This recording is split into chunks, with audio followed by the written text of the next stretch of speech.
The scripture reading this morning is from Luke, the sermon at Nazareth. This will be found on page 835 of the Pew Bibles. However, I'm going to read from the New International Version. Jesus rejected at Nazareth. Jesus returned to Galilee in the power of the Spirit, and news about him spread through the whole countryside. He taught in their synagogues, and everyone praised him. He went to Nazareth, where he had been brought up, and on the Sabbath day he went into the synagogue, as was his custom, and he stood up to read. The scroll of the prophet Isaiah was handed to him. Unrolling it, he found the place where it is written, "The Spirit of the Lord is on me, because he has anointed me to preach good news to the poor. He has sent me to proclaim freedom for the prisoners and recovery of sight for the blind, to release the oppressed, to proclaim the year of the Lord's favor." Then he rolled up the scroll, gave it back to the attendant, and sat down.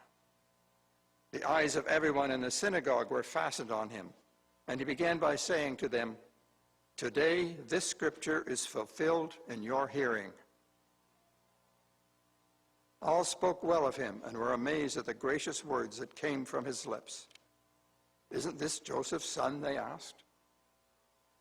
Jesus said to them, "Surely you will quote this proverb to me, 'Physician, heal yourself. Do here in your hometown what we have heard that you did in Capernaum.' I tell you the truth," he continued, "no prophet is accepted in his hometown. I assure you that there were many widows in Israel in Elijah's time, when the sky was shut for 3.5 years, and there was a severe famine throughout the land. Yet Elijah was sent not to any of them, but to a widow in Zarephath in the region of Sidon. And there were many in Israel with leprosy in the time of Elisha the prophet. Not one of them was cleansed, only Naaman the Syrian." All the people in the synagogue were furious when they heard this. They got up, drove him out of the town, and took him to the brow of the hill on which the town was built, in order to throw him down the cliff. But he walked right through the crowd and went on his way. The word of the Lord. Thanks, Carlyle.